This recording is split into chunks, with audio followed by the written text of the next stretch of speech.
Chapter 1. You Are What You Seem. Everyone's got an opinion.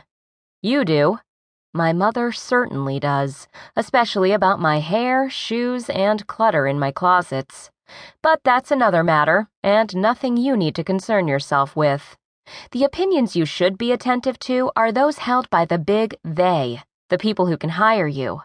These are people like Eric Zuckerman, Rob Basso, Michael Zwick, Diane Durkin, Sander Daniels, Alan Young, and Alex Churchill, all successful business owners.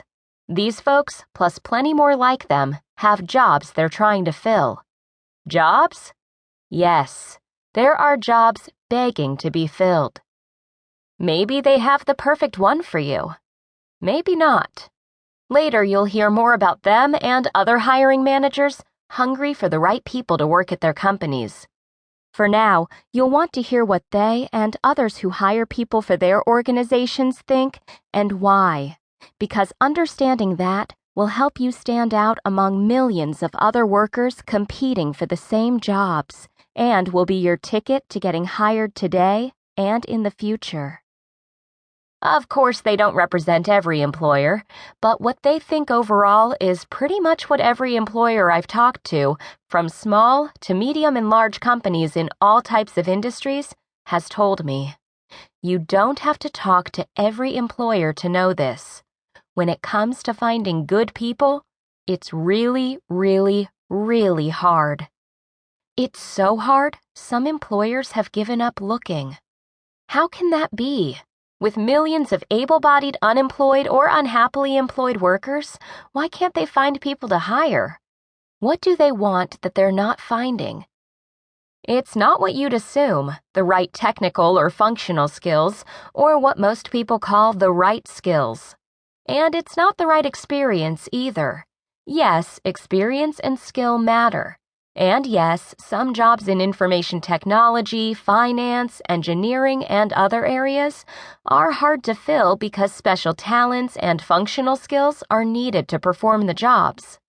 At a time when everyone, politicians, employers, headhunters, recruiters, and futurists, is obsessed with talking about jobs, many also point to skill and talent shortages. In some areas.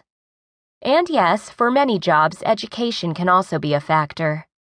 But, for now, assume you have the so-called right experience, technical skills, or education, because as you'll hear in a moment, even with all of that, employers say they still can't find the right people. You may be the most talented person who ever walked the good earth and possess the right and proper technical skills, but you still may not get hired. Here's why. It's how you seem. Why they aren't hiring you. I asked employers this simple question. Why didn't you hire the last 10 people you interviewed? And you know what every one of them said? It was because of how the job applicant seemed based on how he or she acted, before, during, or after an interview. Sometimes it was what a person did or didn't do, or said or didn't say. In an email, on the phone, or face-to-face. It could happen in the first 3 minutes of an interview, or, as one manager told me, in the last 3 minutes of walking an interviewee toward the exit. Fair or not, the employer said the behaviors people exhibited were very revealing. The behavior influenced them so much that it predicted not only what kind of employee someone might be, and whether the person could do the job, but also that elusive, hard-to-nail-down issue, whether the person would be a good fit at their company. Turns out, most people didn't fit, according to the employers.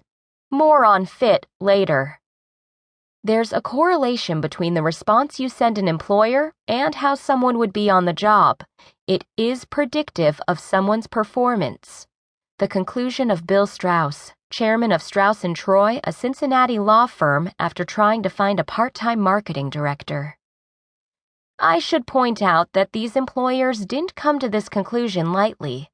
It took months, even a year, of interviewing candidates for the open positions they had that led them to feel discouraged and